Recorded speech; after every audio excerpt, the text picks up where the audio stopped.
Hello and welcome to Castanet's Week in Review. I'm Jen Zielinski. Our top story, Premier Christy Clark met with Alberta's Premier Alison Redford in Kelowna this week. What was formerly a frosty relationship between the two over a proposed pipeline project seems to have been repaired. However, when the premiers met this time, pipeline possibilities were not on the agenda.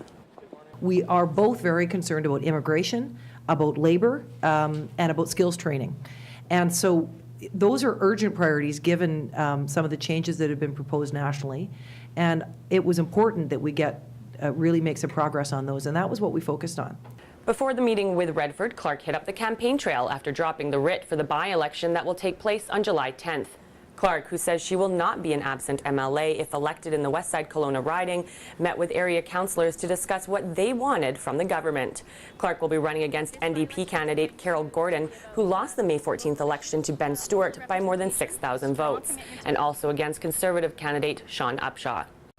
3 significant fires broke out in the Okanagan this week.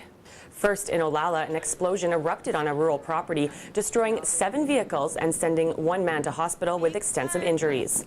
Firefighters were late to the scene as they were battling a brush fire in Coston. Then in West Kelowna, a grass fire came within feet of destroying structures at the Galatly Heritage Regional Park. The blaze grew to 1 hectare in size and was caused by sparks from the cutting of a metal pole for a new fence installed around the sewage plant. Later in the same day, wildfire management crews were called to a blaze on the side of Anarchist Mountain in Osoyoos. A semi carrying a load of lumber burst into flames after losing its brakes, forcing the truck up a runaway lane. The wildfire grew almost to 7 hectares in size. The driver of the vehicle was not injured. Around 60 Oliver residents have been told they must leave their homes.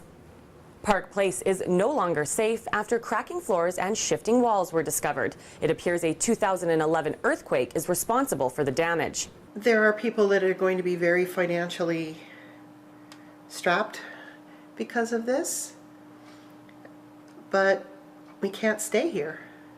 We have to go. Residents on the main floor must leave by August 15th, while everyone else will be evacuated September 1st, providing the building holds up. The second-degree murder trial of former RCMP officer Keith Wiens has been put on hold. Wiens is charged with shooting his common-law wife, Lynn Calmring, back in 2011 in Penticton. The reason for the adjournment cannot be reported. The jury returns on Monday.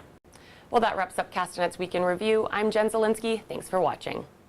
Remember to send your news tips to news@castanet.net and follow us on Twitter @CastanetNews.